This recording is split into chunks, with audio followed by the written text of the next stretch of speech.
TV Cristo Vive. Un canal de bendición.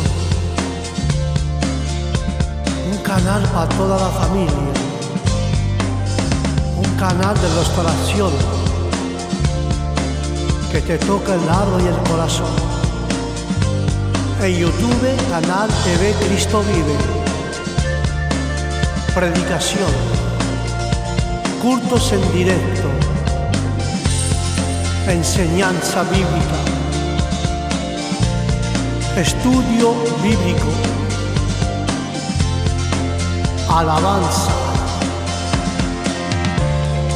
consejo pastoral.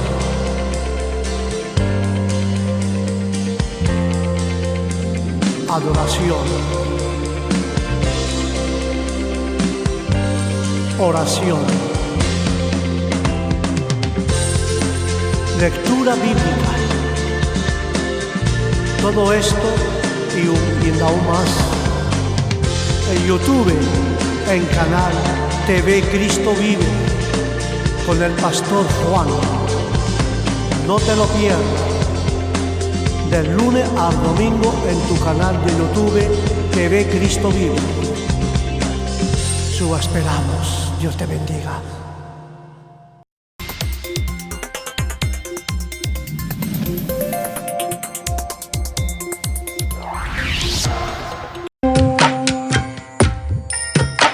Gomez, Studio Famille, présente lecture et notes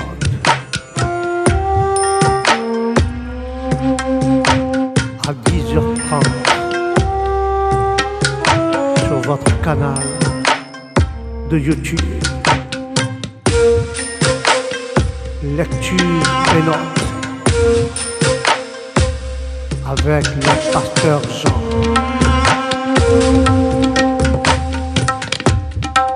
Thème du jour.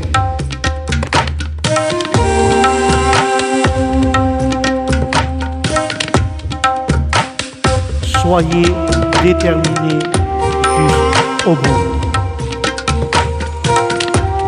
N'oublie pas,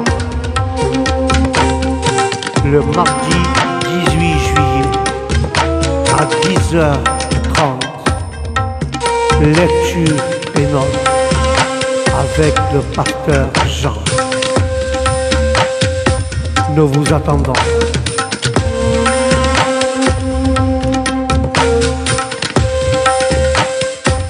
Dieu vous bénisse.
Lecture et notes.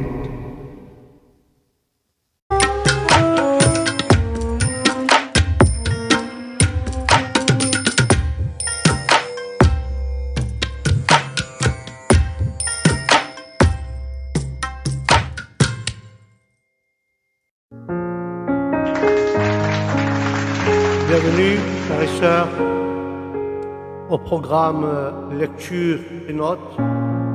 Et avec la grâce de Dieu, aujourd'hui, notre lecture se trouve dans le livre de l'Ancien Testament. Notre livre se trouve, frères et sœurs, au deuxième livre de Rois, chapitre 2, verset 1. Et J'ai mis, moi, à ce titre, à ce verset, j'ai mis un titre que je vois qui est juste. Amen. Il est juste, il va avec la parole. Et le titre, c'est « Soyez déterminés jusqu'au bout ». Alléluia.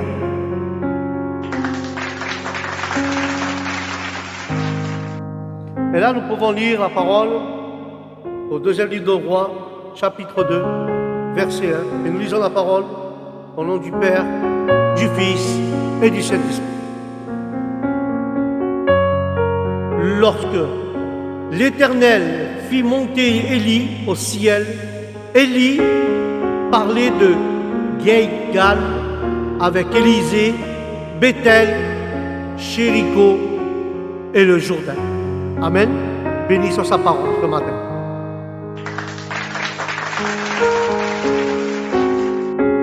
Et là, nous comprenons, frères et sœurs,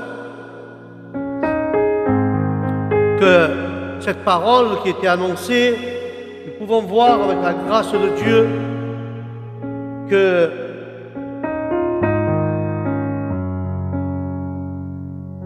Élie parlait de Jéricho, de Guébal, mais nous pouvons comprendre, frères et sœurs, nous pouvons comprendre sur cette parole et pour ce passage biblique que Élie fut enlevé au ciel, élevé dans un tourbillon. Allusion, la Bible fait allusion à l'orage particulier au cours duquel Élie fut enlevé au ciel. La présence de l'Éternel était associée à ce tourbillon. Mais nous voyons, frères et sœurs, que là, Élie parlait de Guibal à Élisée, de Béthel et de Jéricho. Et nous pouvons comprendre, frères et sœurs, que Élie parlait avec Dieu et avec Élisée de ces choses-là. Mais nous pouvons comprendre que tout cela, frères et sœurs,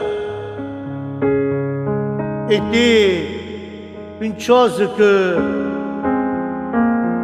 tout le monde pouvait croire, qui était associée avec ce tourbillon.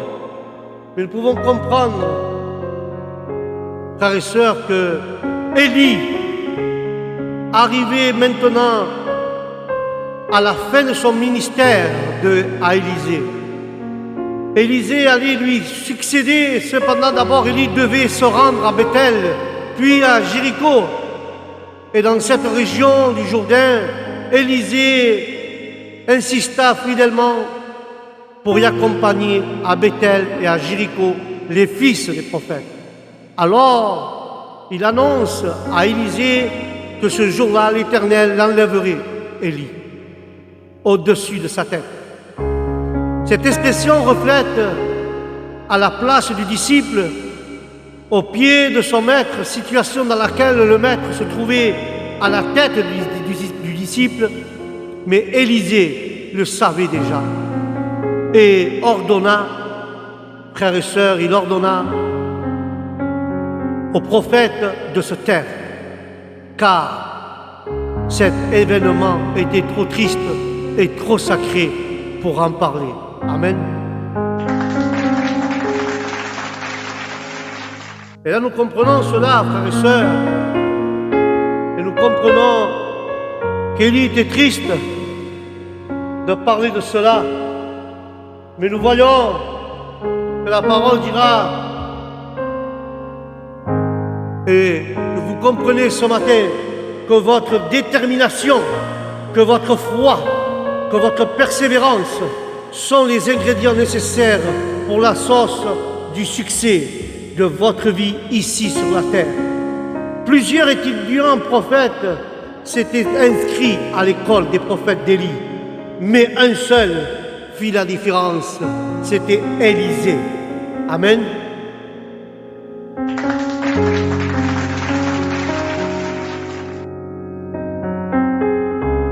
Et laisse-moi te dire, je veux te poser une question. Quelles ont été les poteaux indicateurs qui ont guidé Élisée sur le chemin du succès. Amen.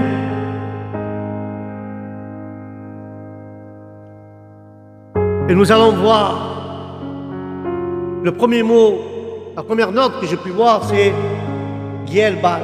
Gebal. Gebal signifie un cœur entier, dédié seulement à Dieu. Amen. Je répète, Gilgal signifie un cœur entier à Dieu. Alléluia. Nous pouvons comprendre, frères et sœurs,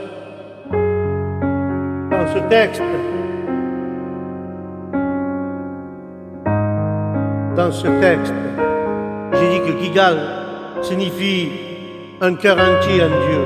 Mais certains pensent qu'il s'agit de la ville située à l'ouest du Jourdain, près de Jéricho, à proximité de Bethel, et le relatif, l'éloignement de Jéricho, semble indiquer qu'il s'agit plutôt de la ville située dans la région montagneuse d'Éphraïm, environ à 11 km au nord de Bethel. Mais Élisée, frères et sœurs, l'histoire d'Élisée, de ce prophète, successeur d'Élie, commence ici, commence dans ce chapitre. Amen.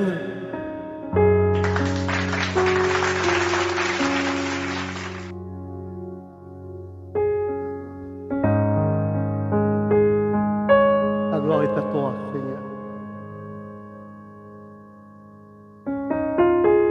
Et c'est pour ça, frères et sœurs, que nous avons, qu'ils sachent beaucoup de choses, mais ici, l'histoire d'Élisée commence ici. Mais nous voyons que, après cela, nous pouvons comprendre, frères et sœurs,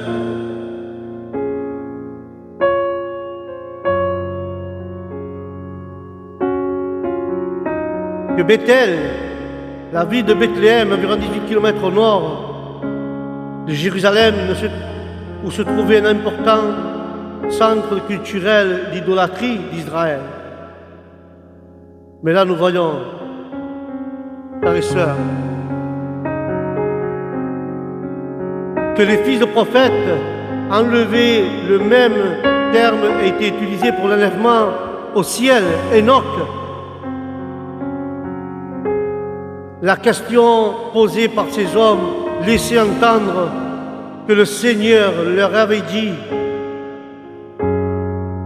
et leur avait révélé le départ éminent d'Élie. La réaction d'Élisée, qui ne voulait rien entendre à ce sujet, lui a dit « Taisez-vous », confirme que ce départ lui avait été aussi révélé. Mais il disait qu'il allait être le successeur d'Élie. Mais au-dessus de sa tête, il allait être élevé. L'allusion à l'aptitude avait avec les étudiants de s'asseoir au pied de leur maître, au pied d'Élie, et de tenir sur une plateforme. Élie se tenait bientôt le supérieur Élisée. Ce dernier pensait le rôle assistant à celui du chef des prophètes. Mais nous voyons que la ville de Jéricho, frères et sœurs, située à Bethel, dans la vallée du Jourdain, Élisée accompagne Élie jusqu'à là. Mais il dit la parole, frères et sœurs, que les eaux qui se partagèrent, elle enroula son manteau et frappa l'eau du Jourdain immédiatement, et les eaux se répandrent, permettant aux deux prophètes à traverser le fleuve à pied sec. L'arc d'Élie rappelle, frères et sœurs, celui de Moïse lorsqu'il ouvrit un chemin à travers de la mer Rouge avec sa verge, ainsi que la séparation des eaux du Jourdain lorsqu'Israël entra dans le pays promis.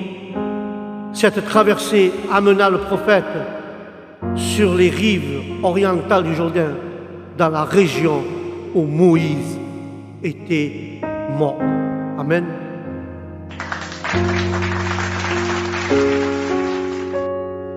C'est pour ça que nous voyons, frères et sœurs,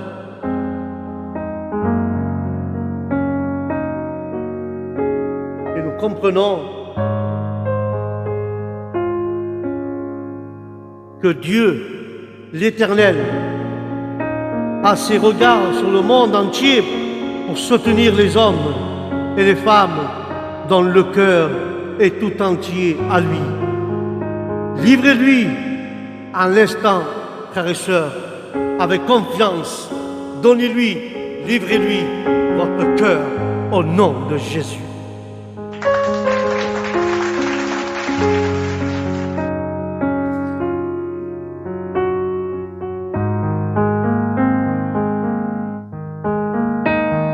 Et nous voyons, frères et sœurs, que Dieu vous entend. Dieu veut voir, non votre voix, mais il veut entendre votre cœur. Il veut entendre la confiance qu'il y a dans votre cœur envers lui. Amen. Mais nous voyons, frères et sœurs, que la parole ira encore plus loin. Le mot Bethel, qui veut dire maison de Dieu. Bethel, nous pourrons le comparer à notre cœur ou la maison d'habitation du Dieu d'amour. Alléluia. Nous pouvons comprendre cela, le Dieu d'amour.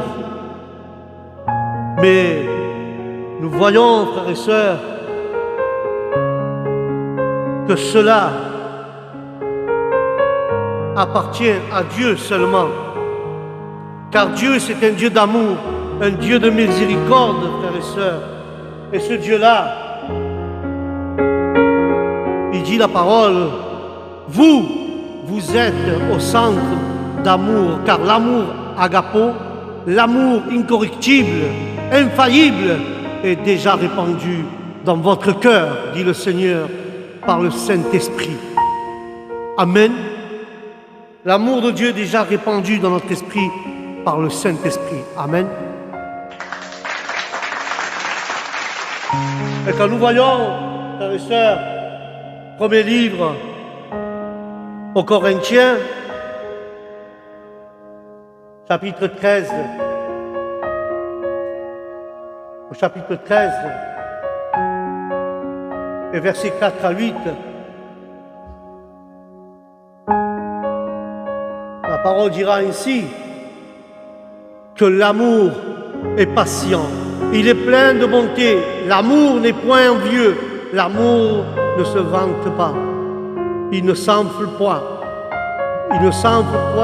d'orgueil, il ne fait rien de malhonnête, il recherche point son intérêt, il ne s'irrite point et ne soupçonne point le mal, il ne se réjouit point de l'injustice, mais se réjouit de la vérité. Il excuse tout ce qui croit, tout ce qu'il espère, tout il le supporte, tout, il supporte tout, car l'amour ne périt jamais. Les prophètes et les prophéties seront abolies, les langues cesseront, mais la connaissance sera abolie. Au nom de Jésus, Amen et Amen.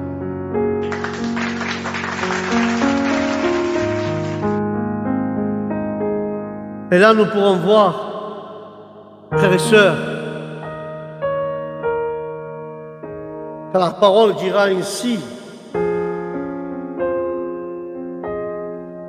dans les commentaires précédents, l'accent est mis sur le vide produit par l'absence d'amour dans le ministère.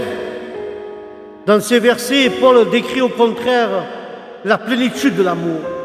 Chaque exemple présente une œuvre, des œuvres de l'amour, l'amour en action, de son attraction.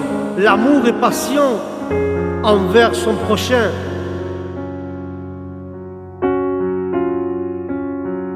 Au contraire, et nous voyons que l'amour ne connaît pas ni envie, ni vanité, ni arrogance, puisque ses caractères sont à l'opposé du service.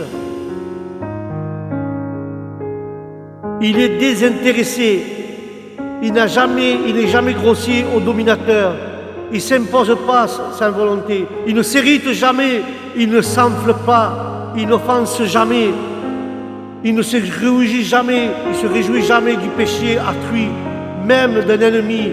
Il est entièrement dévoué à la vérité dans tous les domaines. L'amour protège, croit, espère, endure tout. Ce qui est fait partie de la volonté juste et miséricordieuse de Dieu et que les autres rejettent. Alléluia.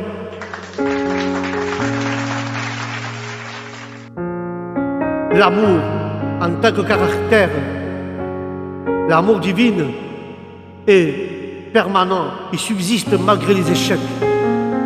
Paul donne d'autres choses en valeur de la permanence de l'amour, qui le compare à des dons spirituels que les Corinthiens estimaient hautement.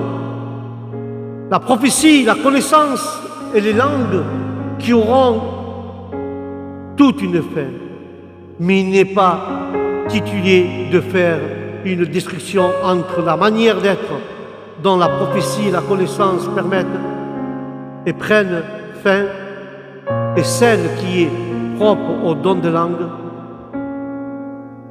La différence, frères et sœurs, est suggérée dans les formes du verbe. La prophétie et la connaissance seront toutes deux abolies au nom de Jésus.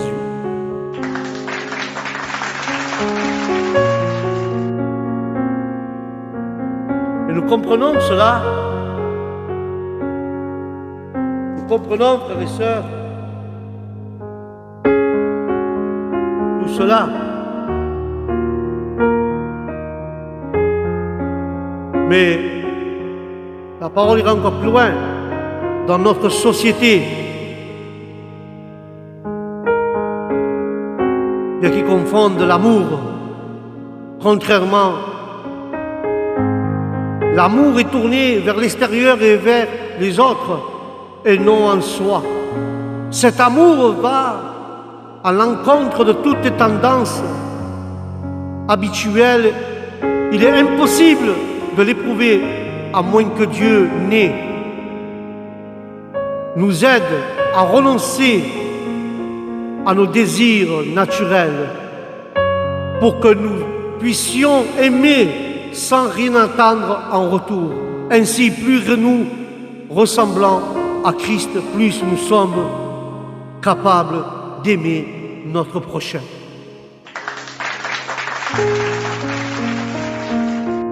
Parfois, les autres nous irritent ou nous énervent sans que nous sachions pourquoi. L'irritation n'a pas nécessairement de mauvaises racines, mais les gens nous énervent sans que nous sachions pourquoi. Même si notre manière de traiter les autres, quand nous sommes invités et irrités, est mauvaise, notre énervement est mauvais, souvent elle est due à l'amour de la perfection, au profond désir qui est programmé à rencontrer et scripturer le fonctionnement parfaitement, tout ce qui met à travers de ce désir provoquer l'énervement. Si nous sommes énervés, rappelons-nous que la perfection se trouve en Dieu, et seulement en Dieu, celui qui nous devons aimer de même, qui est nos frères, nos sœurs, dans la foi et pas des illusions de perfection ici-bas.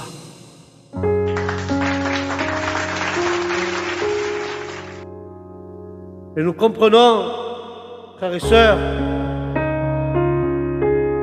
et que nous comprenons cela, nous pouvons comprendre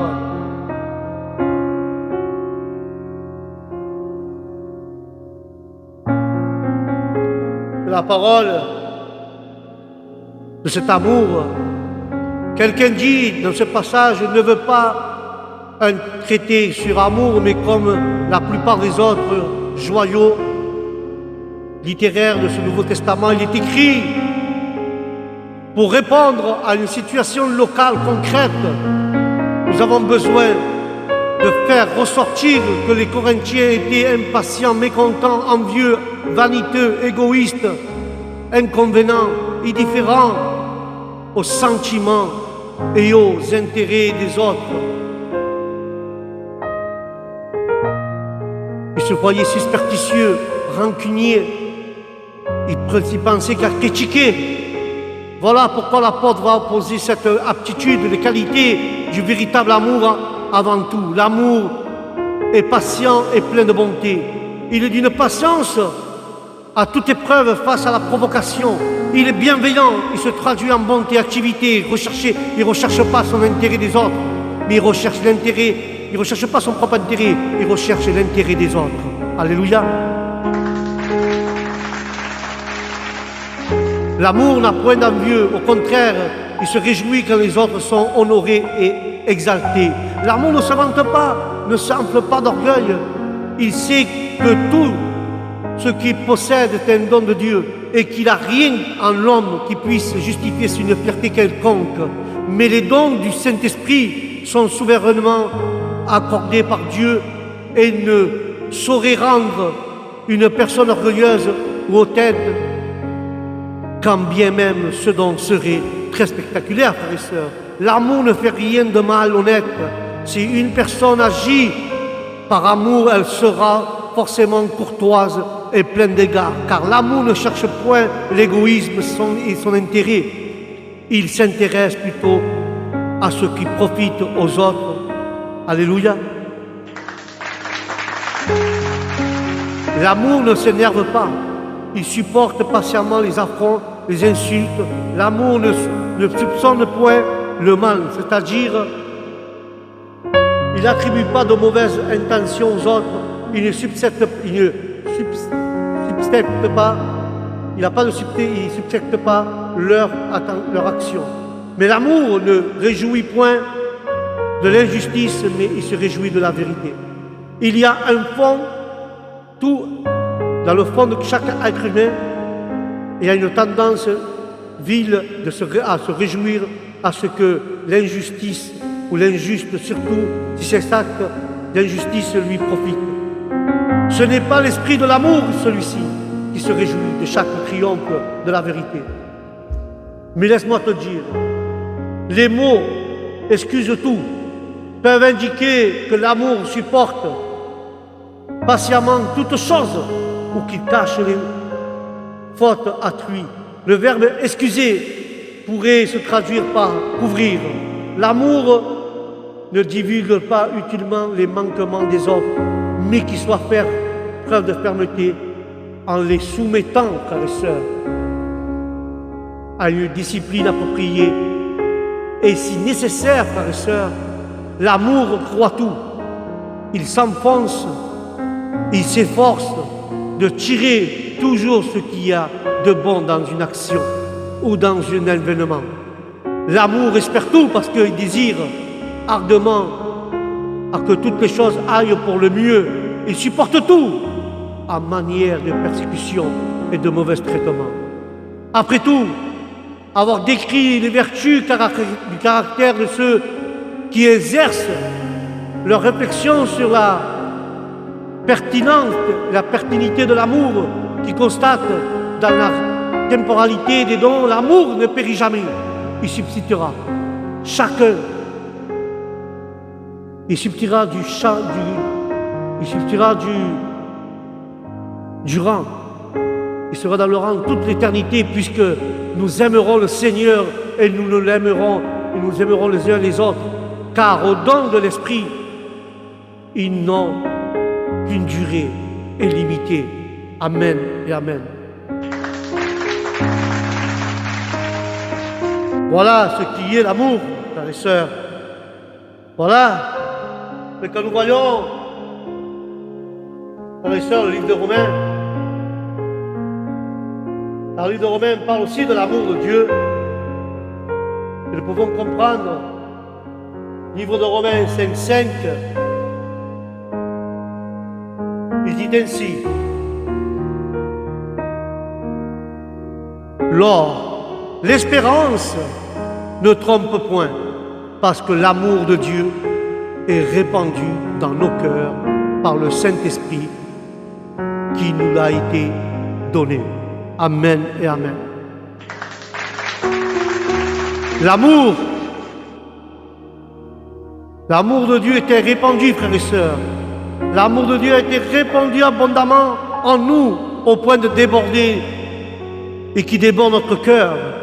Paul passe les aspects objectifs de notre sécurité en Christ aux aspects plus subjectifs et l'intérieur. Dieu a mis dans notre cœur la preuve que nous lui appartenons en ce que nous sommes et que nous l'aimons, celui qui nous a aimés le premier. Amen. Dieu a mis de l'amour dans nos cœurs pour que nous puissions aimer les autres, mais c'est lui qui nous a donné l'amour, car il nous a aimés le premier au nom de Jésus. Il dit qu'il a été donné par le Saint-Esprit, il nous a donné cet amour. Et ça, c'est un témoignage merveilleux, l'amour de Dieu pour nous, frères et sœurs, car l'amour de Dieu a été donné par le Saint-Esprit. Alléluia. C'est le Saint-Esprit qui nous a donné cet amour. Amen. C'est le Saint-Esprit, frères et sœurs, qui nous a donné cet amour qui est en nous. Que Dieu bénisse sa parole. Et je remercie Dieu car le Saint-Esprit qui nous continue toujours à remplir notre cœur d'amour pour pouvoir répandre notre amour et l'amour de Dieu aux gens et à la famille qui nous entourent au nom de Jésus.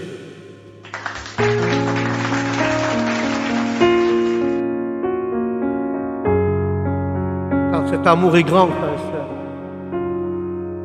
L'amour de Dieu est grand. Et Dieu me témoigne, comme je le dis, que cet amour ne se perde pas. Que cet amour est toujours dans nos cœurs. Et je vous dis, frères et sœurs, que l'amour de Dieu soit tout le temps en nous. Amen. Car je le crois, frères et sœurs. Je le crois par la foi que cet amour est vivant. Cet amour est omniprésent.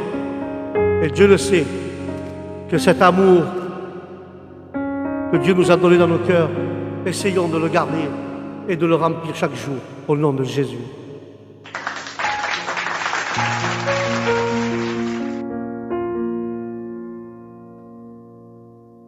Et quand nous voyons, frères et sœurs, que l'amour de Dieu est grand, car Dieu est vivant, frères et sœurs. Et là, l'espérance, il parle de l'espérance ne trompe pas. Si nous découvrons après cela, après avoir espéré quelque chose que nous ne pouvons jamais obtenir, notre espérance est déçue, frères et sœurs. Mais l'espérance de notre salut ne sera jamais déçue, car nous découvrirons jamais que nous avons mal placé notre confiance. Comment pouvons-nous être certains, parce que l'amour de Dieu est répandu dans nos cœurs. L'amour de Dieu pourrait signifier soit notre amour pour Dieu, soit son amour pour nous.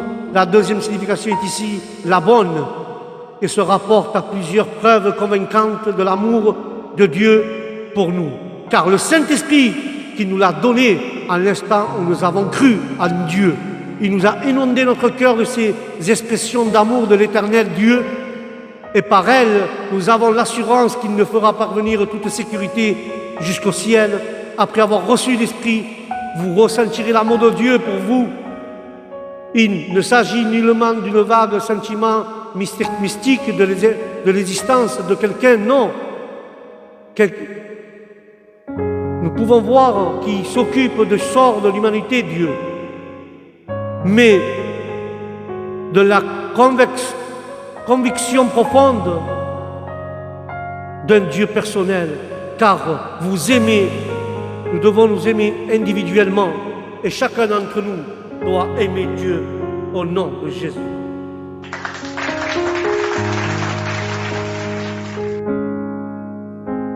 Car seulement lui nous a aimés.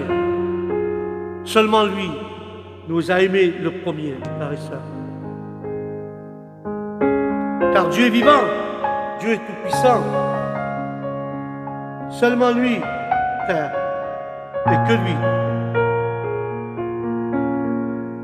Car la parole aux Romains, il explique bien que les trois personnes de la Trinité sont impliquées dans le salut. Le Père nous a tant aimés qu'il a envoyé son Fils pour construire un pont entre nous et lui. Le Père et le Fils ont envoyé le Saint-Esprit pour remplir notre vie d'amour et nous permettre de vivre par sa puissance. L'objet d'un grand amour. C'est un objet, ça, frère, d'un si grand amour. Comment pourrions-nous faire moins que le servir de tout notre cœur, de tout notre être, au nom de Jésus.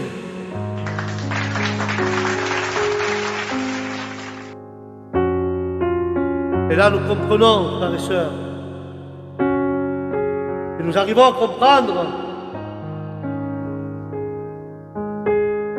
que Bethel,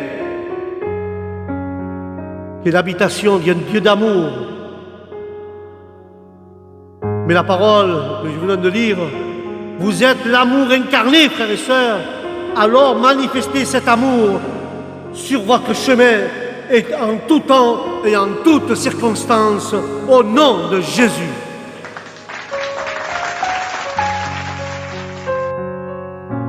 Et nous allons parler maintenant, frères et sœurs,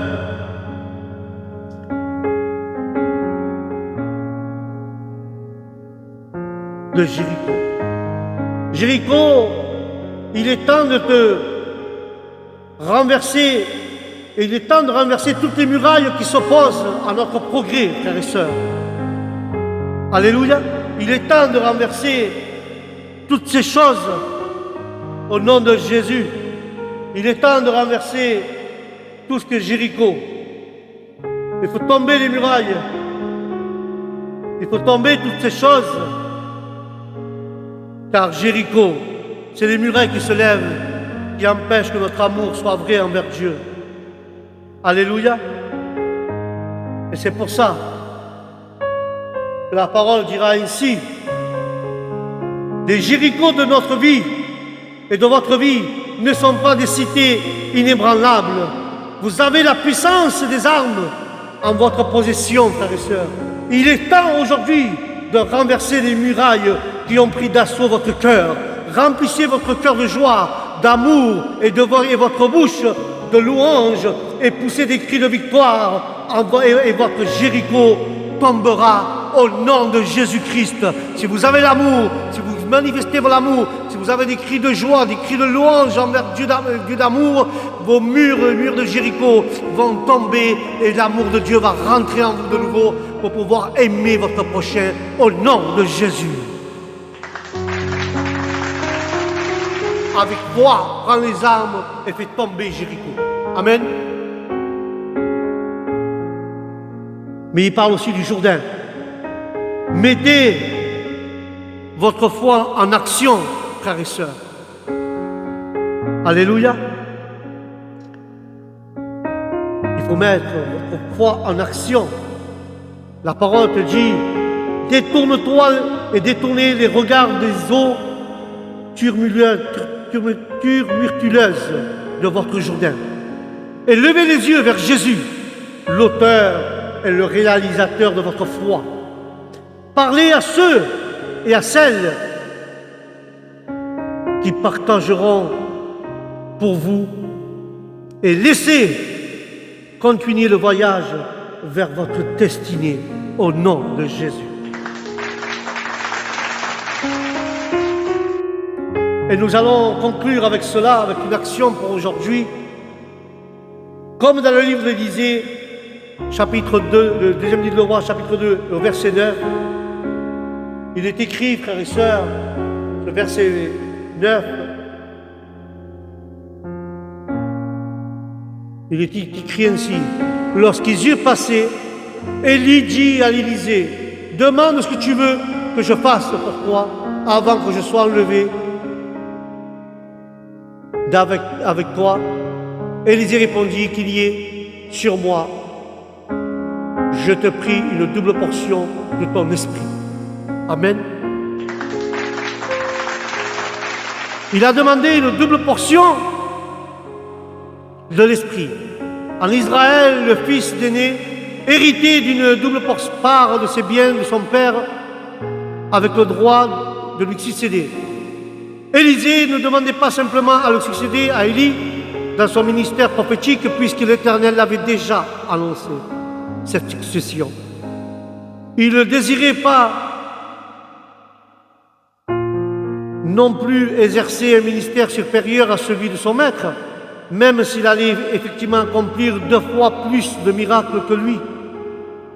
Ce qu'il demandait auparavant, c'était de pouvoir succéder à Élie au service prophétique, comme Dieu l'avait promis, mais en étant rempli d'une puissance spirituelle qui dépassait ses propres capacités, en lui permettant ainsi d'assumer ses responsabilités et désirer qu'il la puissance dont Élie avait bénéficié continue à se manifester à travers lui. Voilà ce qu'il avait demandé, frères et sœurs. Élie avait demandé la double portion.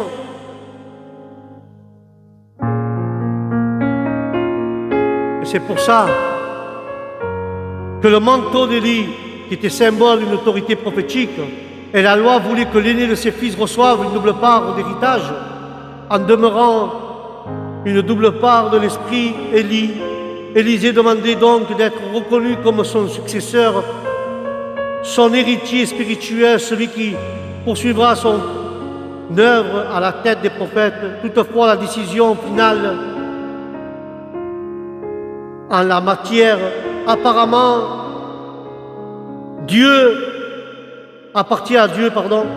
la décision finale en matière appartient à Dieu, si bien qu'Élie se contente de la préciser. Comment il saura que sa requête est acceptée? Dieu a accordé à Élisée ce qu'il désirait parce que ses motivations sont pures. Il ne cherchait pas à être meilleur ni plus puissant qu'Élie, mais à être plus efficace dans le service. Alléluia. Nous allons analyser nos motivations et débarrassons-nous, frères et sœurs, de tout égoïsme. Nous n'aurons pas alors à craindre de demander de grandes choses au Seigneur et au Saint-Esprit, car le Saint-Esprit veut agir à travers nous si nous sommes disponibles pour lui au nom de Jésus. Est-ce que tu es disponible dans les choses de Dieu? Est-ce que tu es disponible, frères et sœurs? Car Dieu, lui, il est disponible. Mais toi, es-tu disponible envers Dieu? Amen.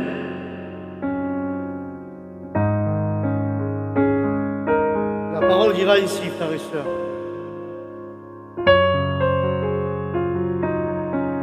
De Jéricho, Élie et Élisée descendirent jusqu'au Jourdain, suivis à distance par 50 hommes entre les fils des prophètes. Quand Élie frappa, frères et sœurs,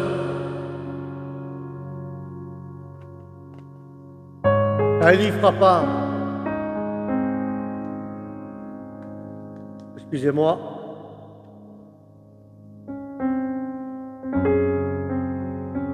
Quand il frappa les eaux avec son manteau, et les eaux se partagèrent en deux, les hommes passèrent tous au sec lors du règne d'Akshak. Élie était venu de Gueïbal, à l'est du Jourdain, pour commencer son œuvre prophétique. Et maintenant, à la fin de son ministère, il traversa de nouveau le Jourdain pour être enlevé au ciel et encouragé par le départ du prophète Élisée. Demanda une double portion de son esprit, et la double portion est un droit du fils premier-né, peut signifier simplement qu'Élisée aspirait à se montrer son digne successeur. Mais l'accomplissement de cette requête se trouve dans le fait suivant: tandis qu'Élie accomplit 8 miracles connus, Élisée aura accompli que 16 au nom de Jésus.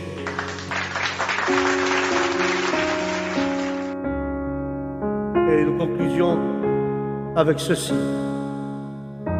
Comme j'ai dit, comme Élisée, de ce qui s'est passé de 2 Rois, verset 9, et je t'incite, avec l'amour de Dieu, demandez et vous recevrez, car le bon Père céleste donne le Saint-Esprit, l'onction à quiconque lui demande avec foi. Alors, frères et sœurs, soyez déterminés jusqu'au bout. Demandez et vous recevrez au nom de Jésus. Amen et Amen. Voilà, frères et sœurs, notre programme Lecture et Notes s'achève. J'espère que la parole vous a fait du bien. J'espère que Dieu vous a parlé à travers ce message, à travers cette lecture et cette note. Je vous dis, allez jusqu'au bout, soyez terminés, demandez, vous recevrez, au nom de Jésus. Sur ce, que la bénédiction, que la protection divine soit sur vous, que la paix de Dieu soit dans vos maisons, et je vous dis au prochain programme, Shalom.